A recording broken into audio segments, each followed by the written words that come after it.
any thoughts around debt and what that looked like for you when you were at that intermediate planning stage with your finances? To me, I still had debt for sure because mine was a project. I had a little project to pay off. And also this is the thing too that I think this is slightly off track, but I think we'll get there.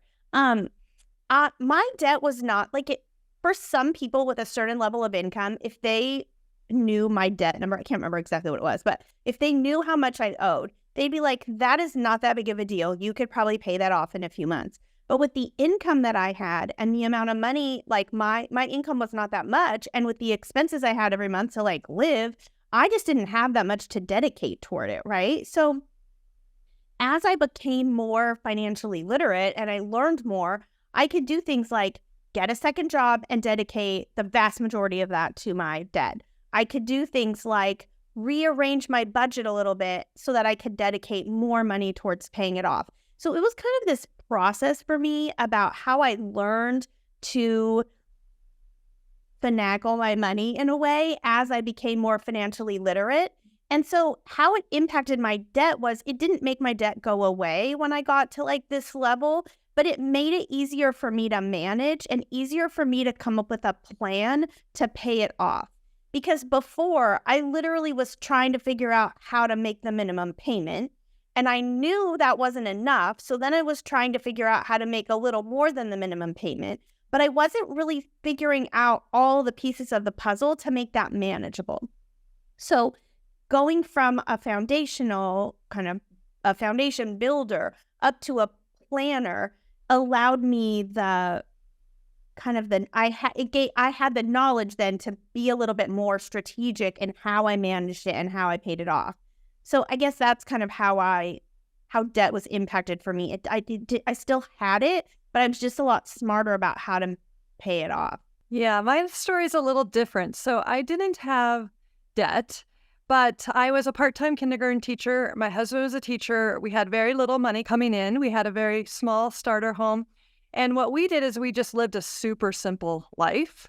So while we didn't go in debt, we were definitely living paycheck to paycheck. But then I moved to Shanghai, China, and I went to full-time teaching. So my salary increased. And so what I really had to do was make sure I wasn't spending more as I made more. So a lot of times, even if you do have debt and you finally get it paid off and you have this extra money all of a sudden, most people end up spending more. The more you make, the more you spend is kind of sadly the rule of thumb, the way we work, right? And so that's more of my story of like all of a sudden increasing my salary with moving back to full-time work and in another country where I, was paid more as a teacher. I had to really take that moment of transition and be a planner to, okay, I have these other goals. I do have some extra money now than what I've been living on for the last 8 years. And so how am I going to be sure to plan forward at that point? And so although I think I don't know if you guys would agree, but once you get out of debt, you have to then figure out where that money is going to go that you had been allotting there, right? And not just all of a sudden go back into spending more habits, even if you have the money, to not let yourself spend it away, but instead meet some of your financial goals that you might have to help your future self. Yeah, goal setting is a really important piece with that.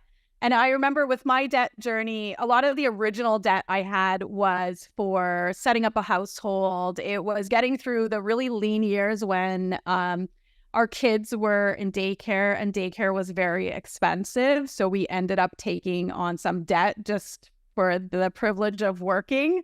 And then once I got to that more intermediate stage, debt started to be for something future oriented. So I upgraded my education. I borrowed the money to do that.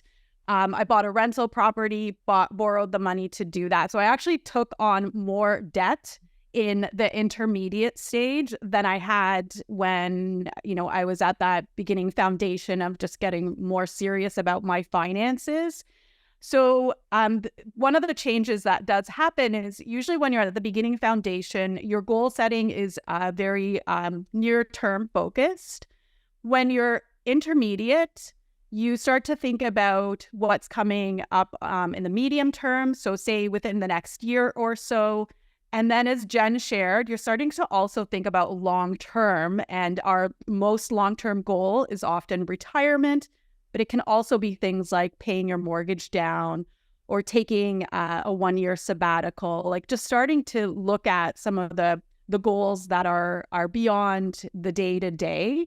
And, that's just like an important, like that's a great, exciting part of being in this planning stage.